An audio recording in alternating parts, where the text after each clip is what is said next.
stand by. Our news conference will begin shortly.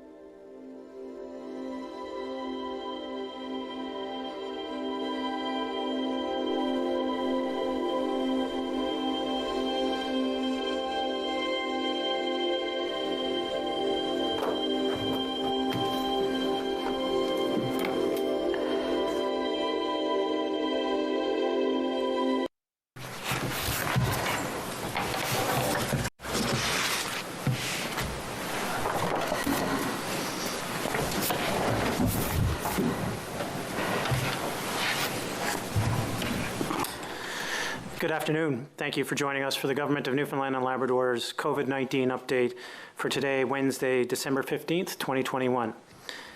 As the year ends, I'd like to take this opportunity first to thank Minister Haggie, Dr. Fitzgerald, and the whole team at Public Health for doing an incredible job in keeping Newfoundlanders and Labradorians safe. And the same goes, frankly, for all of you at home who've done your part, stepped up, got the vaccine, followed public health measures, and led the country in many ways in keeping us all safe.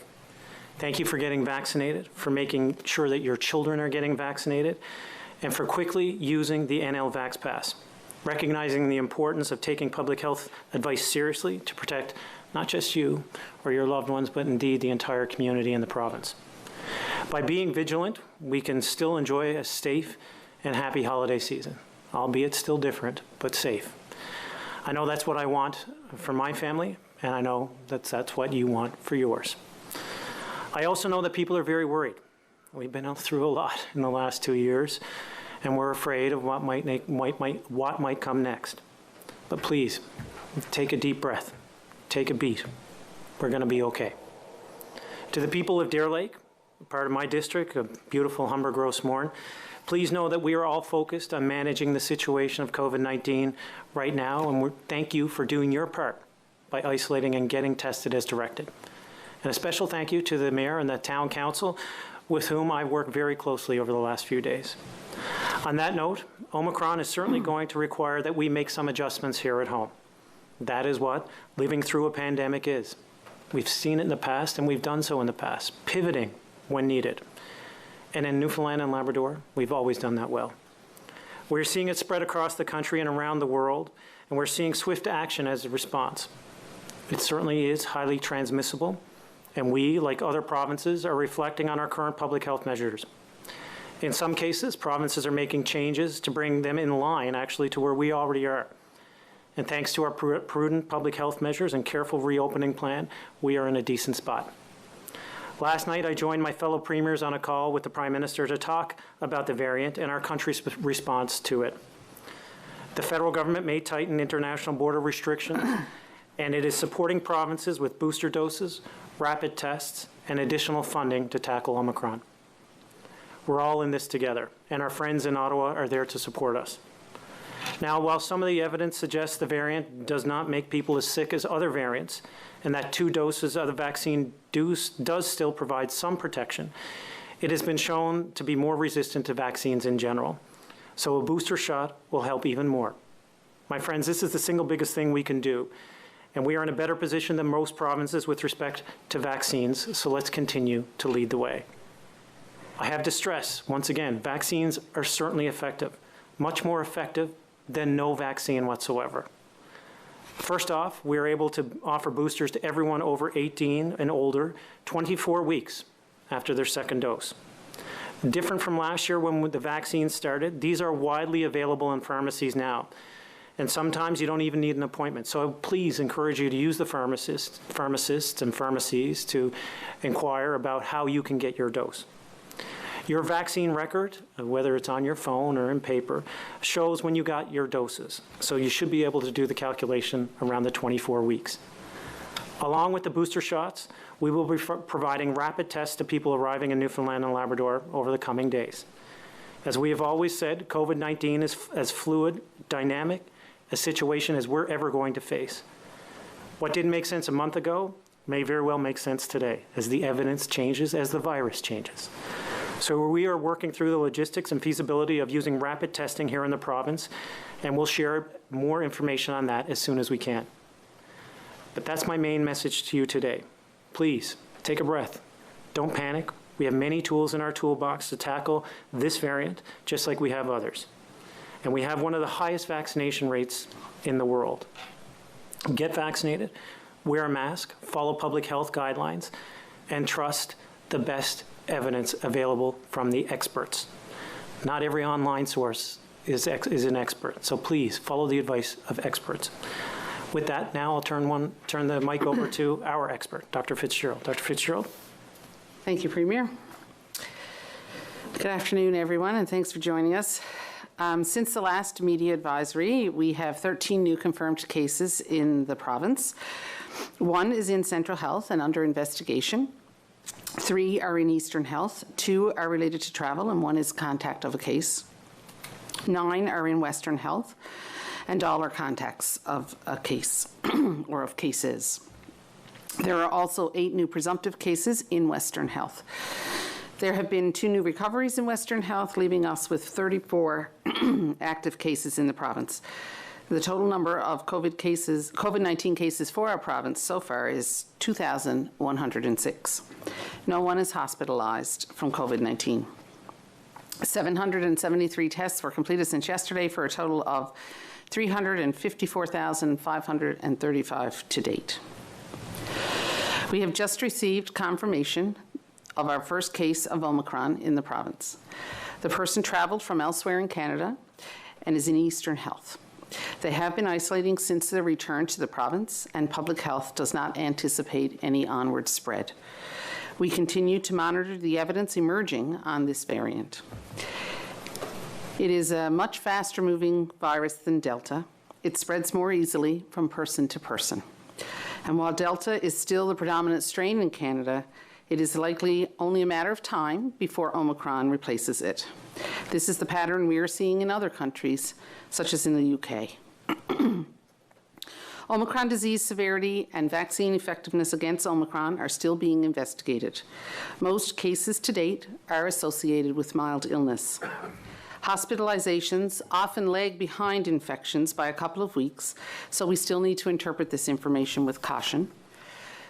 Some early studies indicate that the vaccines may help to prevent severe disease, but we still need more time to see how this variant will behave in the Canadian population. Our key concern around Omicron right now is its transmissibility. It has the potential to infect large numbers of people in a shorter period of time. If that comes to pass, it's difficult to predict what the impacts will be in terms of disease severity and what level of pressure it will put on our health system. Nationally, the COVID epicurve is trending upwards, once again, primarily due to Delta. But nationally, 28,675 new cases were reported this week, an increase of 30% compared to the previous week. Several jurisdictions are increasing restrictions in response to community spread of both Delta and Omicron. And we have been fortunate here in Newfoundland and Labrador to have favorable epidemiology and very few restrictions. We have a window of opportunity to avoid or delay the same pattern that other provinces are experiencing. And the last thing anyone wants is for COVID to take hold in the midst of the holidays. In response, we are introducing additional testing requirements for travelers. Effective immediately, anyone returning or who have returned from post-secondary institutions elsewhere in Canada or internationally will be required to have a PCR test upon arrival to the province. Student travelers can book a PCR test through the online assessment and referral tool on our website. If these students opt not to be tested, they will need to isolate for 14 days. In the coming days, as the Premier mentioned, we will provide all travelers with a package of take-home rapid test kits to screen for COVID-19. Unvaccinated travelers will still be required to quarantine and test as they have previously. We are also putting extra precautions in place for those who are most vulnerable. A maximum of 2 people at a time will be permitted to visit their loved ones in long-term care or personal care homes. These can be different people for each visit, and we will continue to monitor epidemiology closely and introduce further measures as needed. We have the best vaccination rate in Canada, which should serve us well in the months ahead. Approximately 92% of our population is fully vaccinated. The early evidence on Omicron shows that a third dose offers better protection than a primary series alone.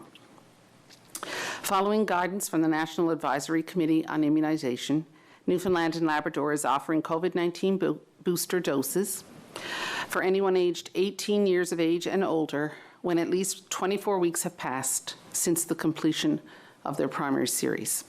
So for most Newfoundlanders and Labradorians, this will be after your second dose. Due to the pediatric vaccination rollout underway, people ages 30 years of age and older are encouraged to get Moderna vaccine as their booster by contacting their local pharmacy, physician, or nurse practitioner. NACI has recommended that individuals aged 18 to 29 receive the Pfizer vaccine for the booster dose. Anyone in this age group will need to get their booster dose at a public health clinic, as Pfizer is only available through these clinics. If you are eligible for a first dose, a second dose, or a booster dose, please take the next important step and make the time to get vaccinated. If you are a parent of a child age 5 or older, please make the choice to vaccinate your child. If you have any questions, please speak with your family doctor, nurse practitioner, or your school's public health nurse. In less than 2 weeks since the start of our pediatric immunization program, we have administered first doses to about 52% of children aged 5 to 11 in our province. This is very encouraging. The news of the Omicron variant is certainly not what any of us wanted, and especially at this time of year. Once again, I have to advise caution as we prepare to welcome family and friends home and celebrate the holiday season. Remember that we have the tools and the power to reduce the risk of Omicron. The same tried and true public health precautions that have become second nature to us are still needed. Wear your mask in indoor public spaces. Keep your contacts low. Remember 25 for personal gatherings. Distance from those that are not your close contacts. Wash your hands well and often, or use hand sanitizer. And most importantly, make the choice to be vaccinated. We are all in this together, and we have proven time and time again we will succeed when we all work towards a common goal. So we got this. Hold fast, Newfoundland and Labrador. Well, thank you, Dr. Fitzgerald. I'll now invite some brief comments from Minister Haggie. Minister? Thank you very much, Premier. Omicron has travelled here. It was really only a matter of time, and we've talked about life with COVID rather than avoiding COVID, and that's been the way we've dealt with this for some time now. This is the latest of the variants of concern. It's the third we've seen. We've been here before. We've done this before, and I know everyone's tired, none more than some of the people around this table and the people in the community who've had to live with it. But the fact of the case are, we need once more to remember that we have tools now that we did not have before. And not to forget also the public health measures which have served us well from the beginning. The only constant around COVID has been the need to change over time. But we are in a different place. I was reflecting today that it's actually a year ago today that the Premier and I stood on the tarmac at St John's International Airport when the first vaccine doses actually arrived. Since then, as Dr. Fitzgerald says, we've got over 92% of Newfoundlanders and Labradorians fully vaccinated. And in less than 3 weeks, we've got 52% of our youth vaccinated with their first dose. Boosters again, NACI has altered their recommendations to move up the eligibility for the second dose. The system the healthcare system is ready to deal with what may come. We've heard Dr. Fitzgerald's measures about long-term care and protecting our seniors. We just need to moderate the number of visitors there at any given moment, still allowing family who've come from away to visit as long as they meet the vaccination criteria. We have looked at our surge plans. We have more ventilators than we have ICU beds, and currently only 10% of those ventilators are actually in use. We're looking at making sure our COVID units across the island and into Labrador are available should they be needed. But as Dr. Fitzgerald also pointed out, we have nobody hospitalised, And indeed, in the last wave, during the winter, the hospitalization numbers were small. Since then, the only group that required hospitalization have been those that weren't vaccinated fully. Contact tracing capacity is under review. We have a tiered approach to this, and we believe we can rise to the challenge. Public health measures continue to be a mainstay, but on top of that now, as Dr. Fitzgerald says, we need to make the time and we need to get the shot. So with that, Premier, I'll turn things back over to you. Well, thanks, Minister, and I'll now invite questions from the media. Thank you, Premier. Today we have 3 media attending in person and 4 joining by phone. The first round of questions and answers will give each reporter the opportunity to ask 1 question and 1 follow-up. Following this, there will be a final round where each reporter will have the opportunity to ask 1 final question. Our first questions are from Glenn Whiffen with The Telegram. Glenn, please go ahead and make your way to the mic. Okay. Now that we have our first case of Omicron, what measures or adjustments to measures are being made right now, and what do you anticipate in the coming days and weeks? At the moment, we have, shortly we will be rolling out testing at points of entry for people, well, not at points of entry, but we'll be handing out tests at points of entry for people. These will be self-tests that people will be able to do to screen for COVID-19, and there'll be instructions with that for how to use them. But the thought behind it is that they will take that test on a regular basis every day and to screen for COVID. These are best used when we use them in succession and much more accurate in that situation. Right now we're looking at our vulnerable populations with long-term care, as I said, and just limiting the number of visits at a time. We've had some communications to go out to long-term care to talk about, just reinforce those measures that we've had in place, which we have in place right now. There's masking, people have to be vaccinated to go in. We have our VaxPass in place, we have our high vaccination rate. We're looking at the alert level system right now and seeing how we can, or what triggers we would need to move from one level to another, and just if any modifications need to be done to that in view of our high vaccination rate and our use of the VaxPass. So all of those things we're working on, and hopefully we'll have more information in the coming days. Regarding Western Health and the new cases there, can you tell us how many communities, how many schools are affected? Yeah, just 1 second now. Sorry, I have to pull it out, I had to take notes. So right now we have 36 cases connected to that cluster in Deer Lake. Public Health is still really focusing on doing that contact tracing, and so a lot of the questions about connections, I don't have the answers to those right now. We do know that we have the majority of cases in Deer Lake. There are some in Corner Brook and then some in the communities surrounding, but once again, we don't have all those connections in there. At the moment, there are 4 schools, to the best of my knowledge, that have cases, and others may be impacted with contacts, but to the best of my knowledge, that's where we are right now. But just to be clear, that's not, in case anyone is concerned in Deer Lake, to our knowledge, that's not a new variant. Oh, no, this is Delta. It has been confirmed that's Delta. Just for clarity, yeah. Our next questions are from Peter Cowan with the CBC. Peter, please go ahead. Thank you. Over the last almost 2 years of the pandemic, there have been lots of questions about doing point-of-entry testing. Up until now, you've said that it's not effective. Can you give us an idea what's changed your mind, and why do you think now is the time to start doing this when it wasn't before? So I think at this point we have done point-of-entry testing before, but at this point, I think, we have a variant that's spreading more quickly. Its incubation period appears to be a little bit shorter, around 3 days. So we want to catch those people as they're coming in. We feel it's important to try to get that information as quickly as possible. We know that it spreads more easily, so having people wait to get tested with PCR is not necessarily a feasible thing to do. And we have people who are vaccinated right now, so we don't want to have to isolate people who are fully vaccinated, and so choosing to go this route allows us that. I guess it's the balance between reducing the risk and not reducing mobility as much as possible.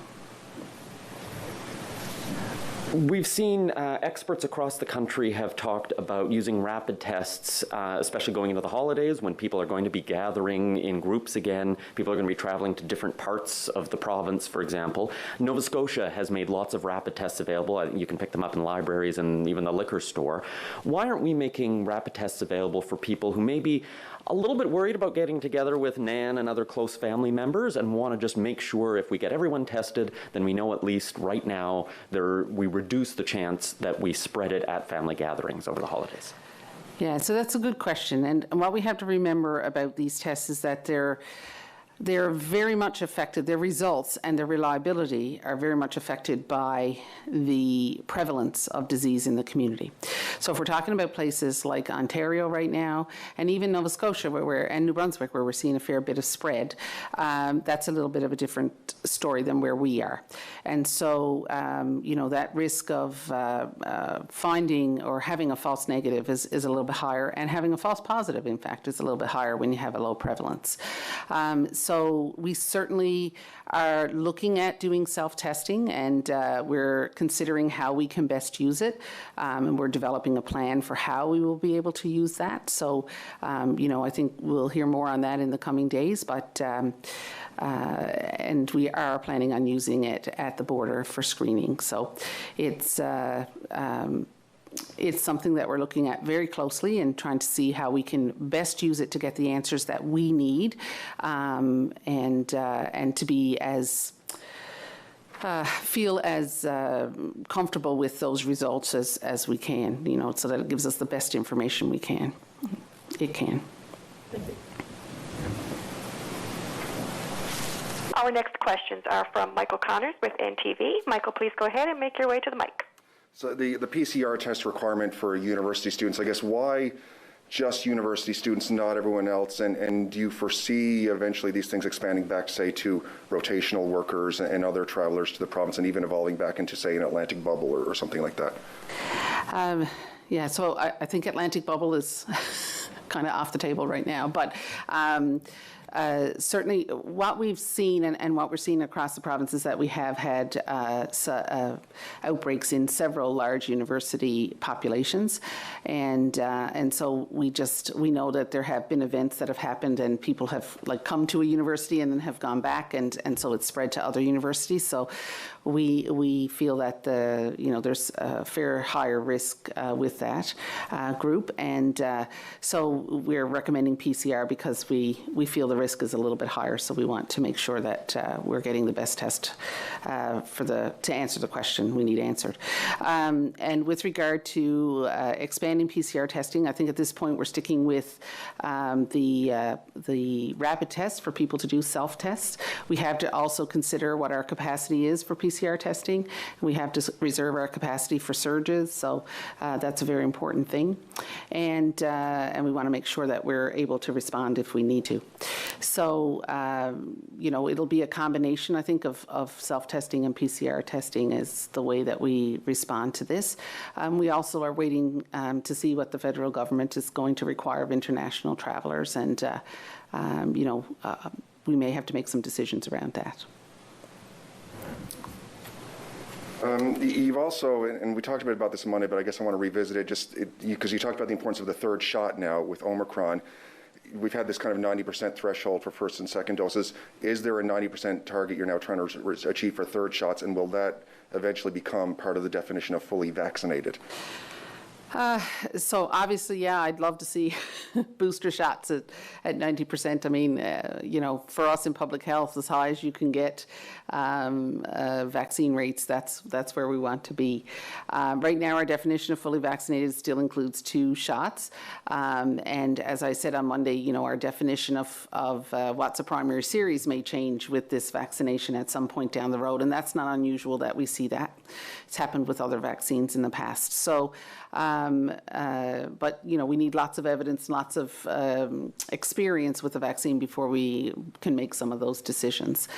So right now, things are as they are. Fully vaccinated is 2 doses. A booster is at that 24-week mark.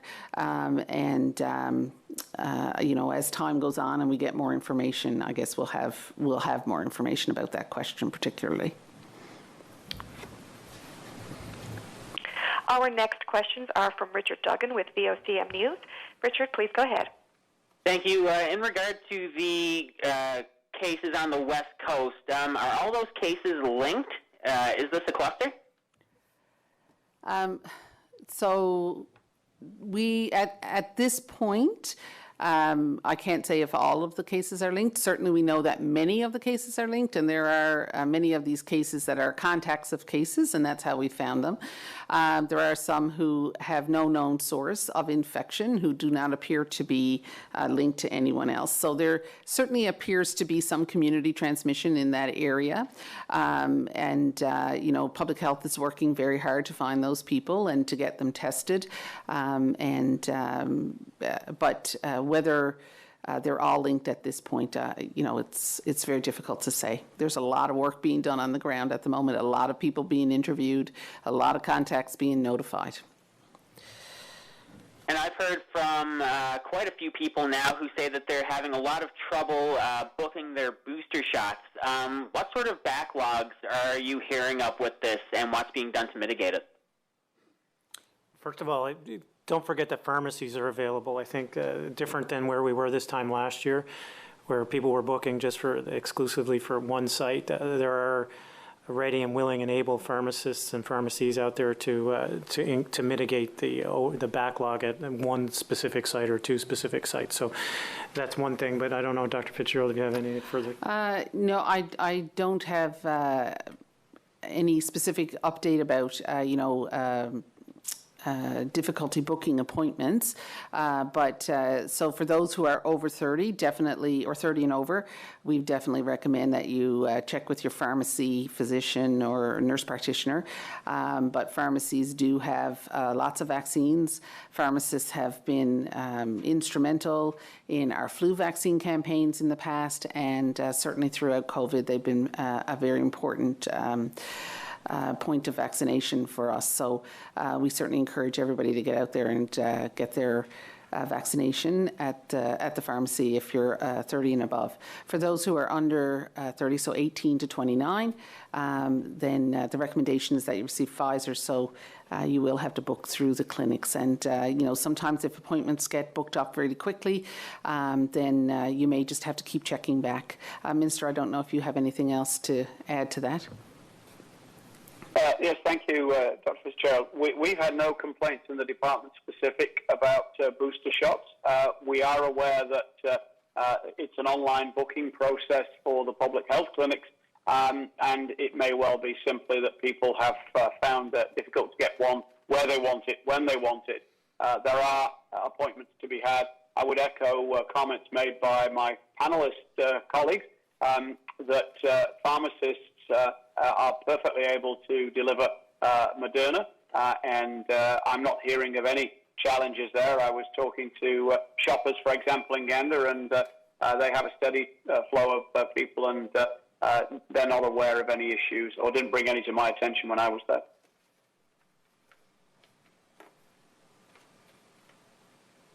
Our next questions are from Renelle Legros with All Newfoundland Labrador. Renelle, please go ahead. My question is for the Premier. When you spoke with the Prime Minister last evening, did travel restrictions come up? And what was discussed? Could we be facing any restrictions before or during Christmas? So the Prime Minister briefed all the premiers travel and conceptually where his thoughts were in terms of potentially limiting international travel. And I believe he has an announcement in the next 2 hours, if I'm not mistaken, to confirm those details. But conceptually, they were around international travel and potential restrictions around that, and recommendations from a public health perspective and from a foreign travel perspective.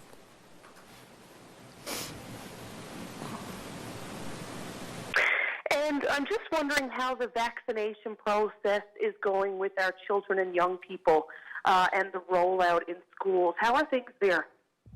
It's going very well, I think, 52%. My kids got it. It was great. Yeah, so I don't think there's been any major concerns. Unfortunately, snowstorms have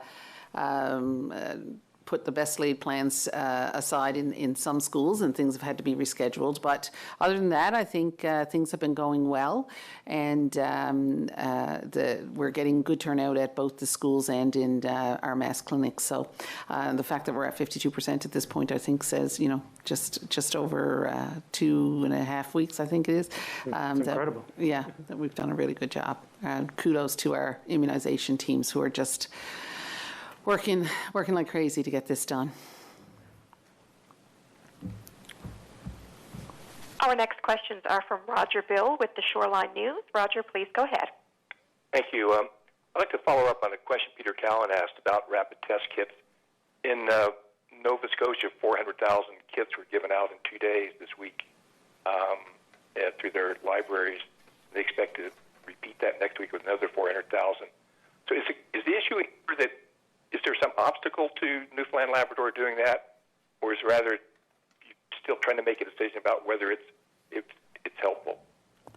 Following the science. Yeah, so we're in a bit of a different situation right now than Nova Scotia is from a prevalence point of view. And when we're using these tests, we have to take into consideration the prevalence of the disease in the population, because that affects what we call the sensitivity and specificity of the test, which influences how much you can actually rely on the result that you get from that test.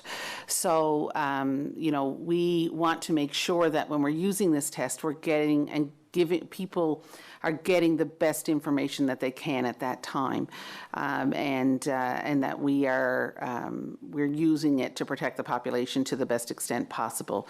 So you do have to take into consideration the situation, the provincial or jurisdictional situation, I guess, before you make a decision about that. But once we have something in place and we decide we need to use tests in that regard, then we'll be ready to do that. Second question, I'd like to ask your comment about something that the Chief Medical Officer of Health in Ontario said in a briefing they had yesterday. He said two things that struck me. One is he said about Omicron, he said game changer, and he said urgent. Would you concur that it's a game changer and there's an urgency about this? Well, I think, it certainly has changed how we have to look at things. It's more transmissible, and it is rising rapidly in those jurisdictions where it has taken hold. And I think, as I said earlier, if you have something that's highly transmissible, and if a lot of people get infected from it, even if it's causing mild symptoms, it can still put a certain percentage of people in hospital. It can still make a certain percentage of people severely ill. And the larger that number is, obviously the more people that will be. So I think from that point of view, there is some urgency to make sure that we are, taking this seriously, but it's not just for us in public health, it's for everybody.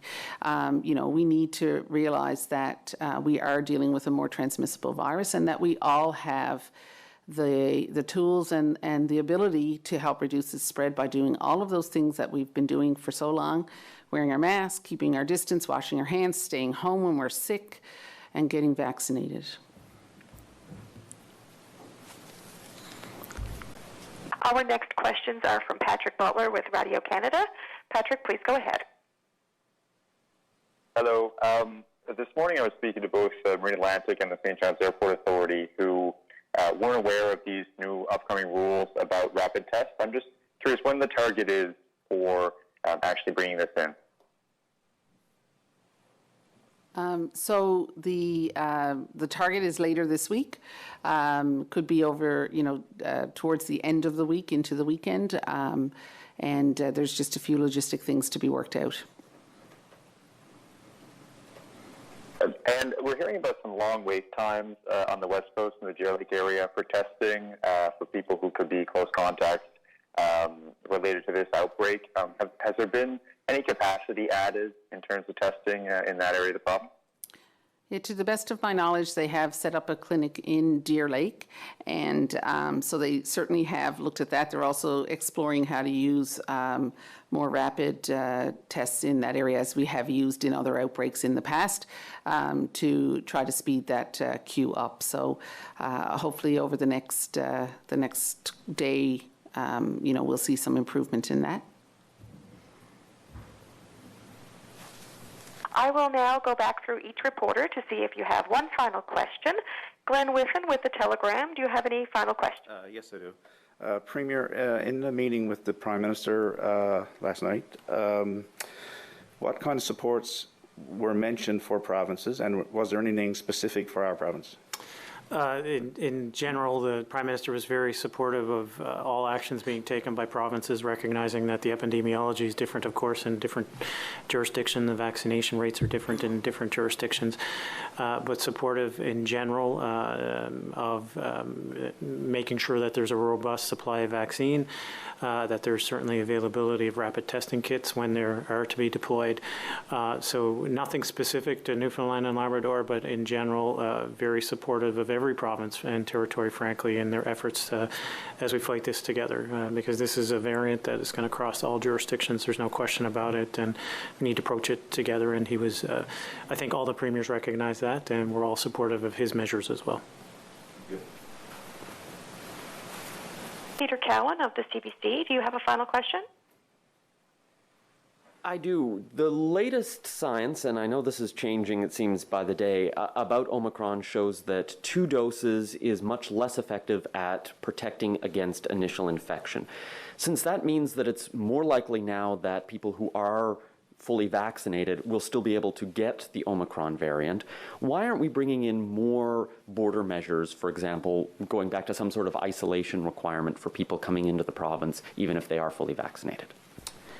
Yeah, so at the moment, that's one study. I mean, certainly we know that, that concern about the vaccine not being quite as effective has been there since the beginning, knowing how many mutations this variant had. And at the moment, we know that it appears, that same studies appeared to show that there was protection against more severe disease and hospitalization, or at least hospitalization, I should say. At this point, we're still waiting to get more information. Certainly testing at the border, testing will pick up people. So, that's the most important thing, is that we find people. And, we have brought in vaccinations with the hope that we can improve mobility. And until we know that we can't do that, then I think we have to allow that to happen. And I don't know that anyone wants to go back to closing our borders down again, or having, long isolation periods. So time will tell, as we've always said. If new information comes out, if there's more information that tells us we need to act in a certain way, then, we've never hesitated to do that before, and I think we would again. But, we've learned a lot over the past 2 years, and we want to try to be able to handle this as best we can, while reducing societal disruption to the greatest extent possible. Michael Connors of NTV, do you have a final question? Back in March, Dr. Rahman had said there were no excess deaths in the province last year.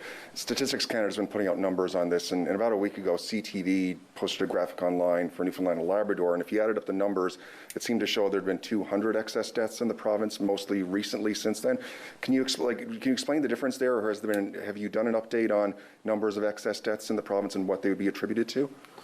Certainly, we haven't done an update that I'm aware of, but we're happy to revisit that with Dr. Rahman, and I'm not familiar with the data that you're suggesting, so happy to have a look and happy to have a more detailed answer for you after we do. Yeah, I haven't seen what you're referring to, so I don't know that I can comment really.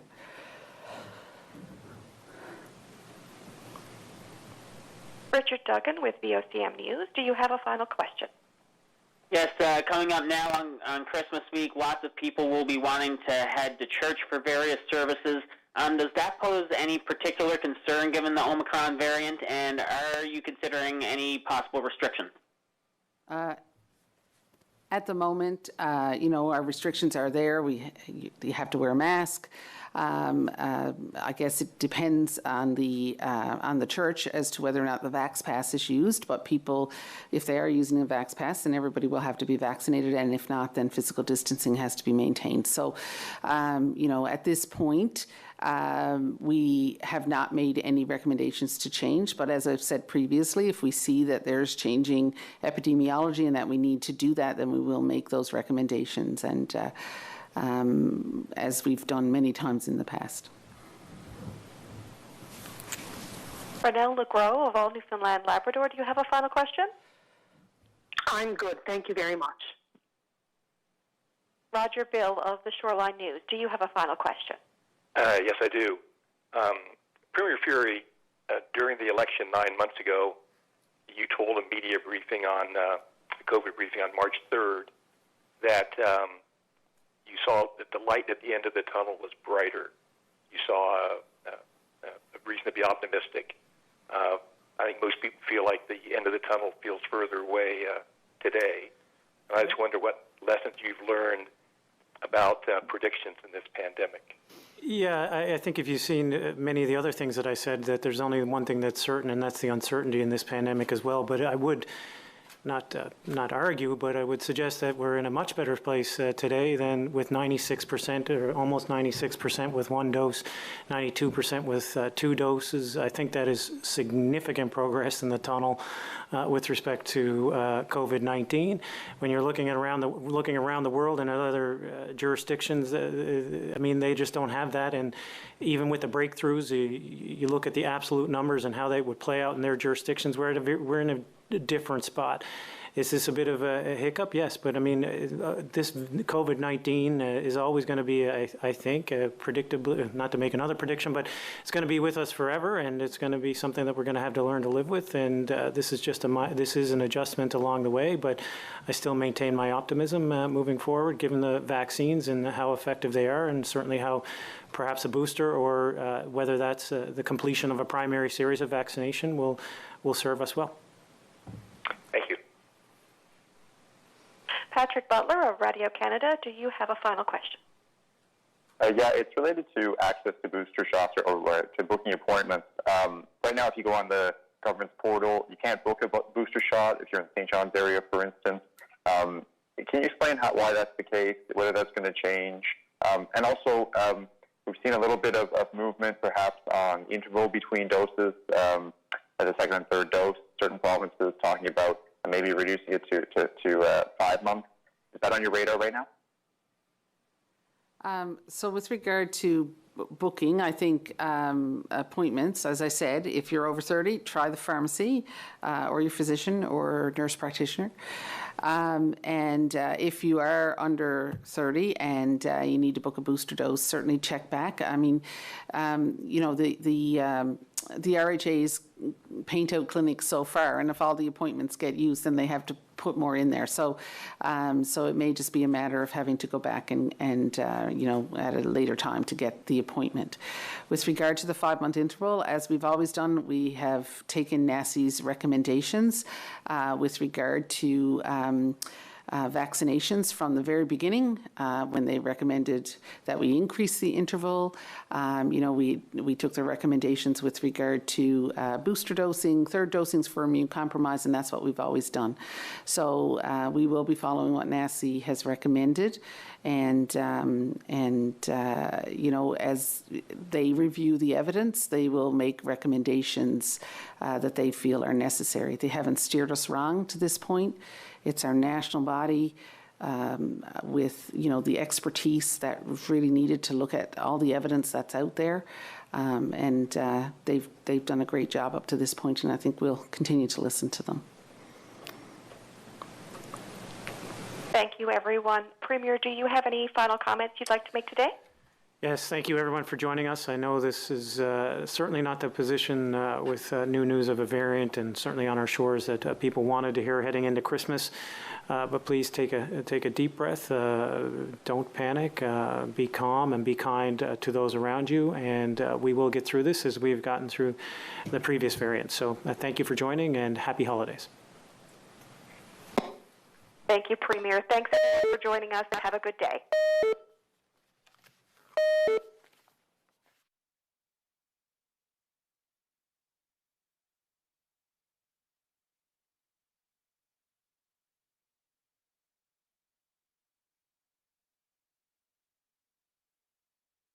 Due to the length of the preceding program, we now join the regularly scheduled program already in progress. In the first place, why does racism exist as a concept? Because it's not natural, right? We didn't just see a black person and go, they're probably dumb, or a black person didn't see a white person and probably go, hey, that person is evil. Not that anyone thinks that, but it was created. It's a concept that was created. Now, why was it created? For profit, right? So, which is why it used to catch fishes in a pond, right? Because if you dump oil, I'm from Nigeria. It's a huge oil country. That's the major source of revenue. And some of the places where oil has leakages, we see dead fishes.